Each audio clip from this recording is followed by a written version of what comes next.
boleh nggak kita jadi kaya? Jawabannya, boleh dong. Siapa yang nggak bolehin? Semua orang berhak untuk kaya. Tidak ada orang yang ditakdirkan kamu jadi miskin, kamu jadi kaya. Nggak ada kok.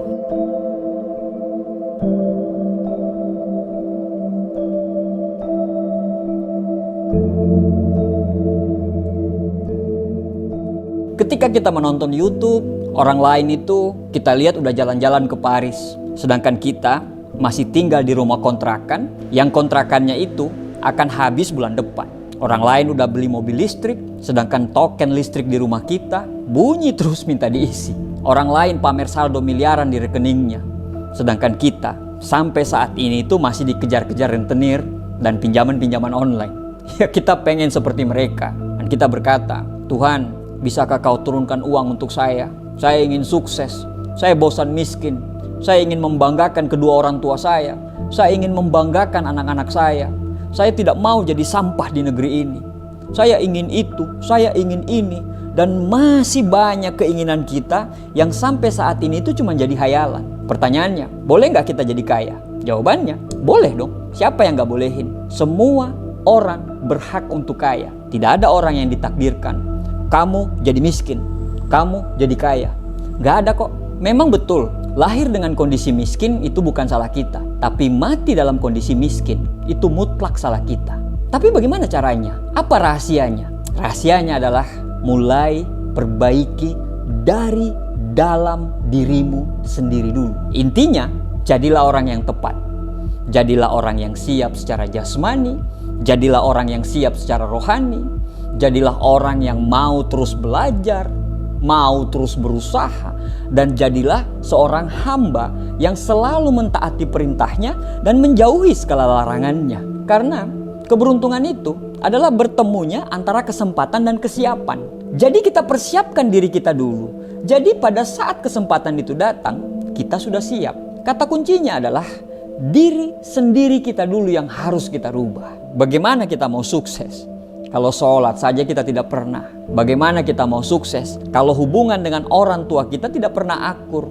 Kita nggak pernah rukun dengan kakak dan adik. Dan rumah itu rasanya seperti neraka. Bagaimana kita mau sukses kalau utang saja kita tidak bayar? Bagaimana kita mau sukses kalau kerjaannya kita berjam-jam nongkrong di warung kopi hanya untuk bercerita hal-hal yang di luar kompetensi kita? Kita bercerita mengenai kabinet merah putihnya Pak Prabowo. Itu benar-benar di luar kompetensi kita. Bagaimana kita mau sukses kalau istirahat kita itu lebih banyak daripada kerjanya? Buya Hamka pernah menulis, salah satu pekerdilan terkejam dalam hidup ini adalah membiarkan pikiran yang cemerlang menjadi budak bagi tubuh yang malas yang selalu mendahulukan istirahat sebelum lelah. Bagaimana kita mau sukses kalau tiap harinya kita selalu pacaran terus? Yang pacar tersebut belum tentu jadi suami istri. Bagaimana kita mau sukses kalau tiap harinya kita selalu melakukan hal-hal yang tidak disukai oleh Allah? Bagaimana mau punya tabungan yang banyak kalau uang kita nggak pernah atur?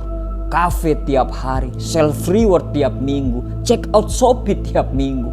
Bagaimana kita mau sukses kalau tempat tidur kita aja yang paling dasar kita nggak pernah beresin? Apa hubungannya tempat tidur dengan kesuksesan? Menurut Admiral Navy Seals William McRaven, dia pernah berpidato, dia bilang begini, kalau kita ingin mengubah dunia, mulailah dengan merapikan tempat tidurmu. Jika kamu merapikan tempat tidurmu tiap hari, kamu sudah menyelesaikan satu tugas pertama hari itu. Dan itu akan memberikan kamu sedikit rasa bangga. Dan itu akan memotivasimu untuk melakukan tugas-tugas berikutnya. Dan di penghujung hari, satu tugas terselesaikan akan menjadi banyak tugas yang terselesaikan. Merapikan tempat tidur bukan hanya mempertegas fakta bahwa hal kecil itu bisa sangatlah berarti. Jika kamu tidak dapat melakukan hal kecil dengan benar, kamu tidak akan melakukan hal besar dengan benar. Dan kebetulan jika kamu punya hari yang buruk, kamu akan pulang ke rumah tapi tempat tidurmu sudah rapi. Yang tadi pagi kamu sendiri rapikan.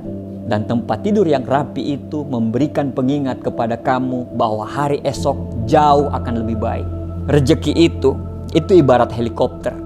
Dia akan mendarat di benar-benar tempat yang aman untuk mendarat. Semuanya bersih dulu, baru dia bisa mendarat.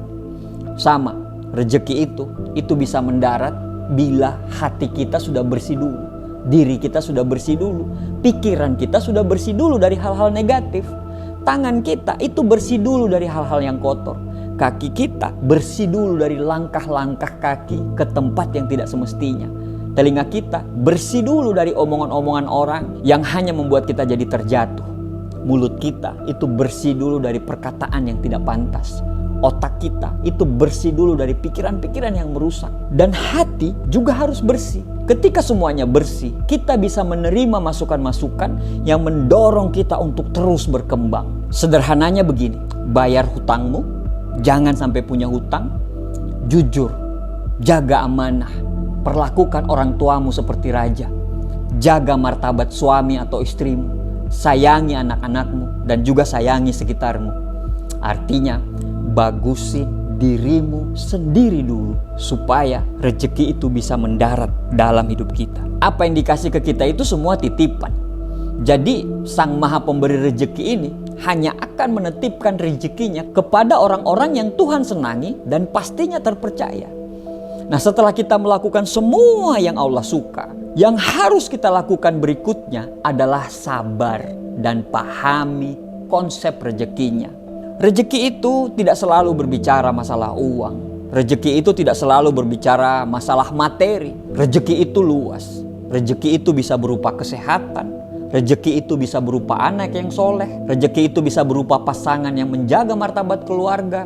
Rezeki itu macam-macam. Bahkan tetangga yang baik itu adalah rezeki. Rezeki itu belum tentu dimiliki orang yang banyak uang loh. Bisa jadi gajinya 100 juta, tapi utangnya 150 juta.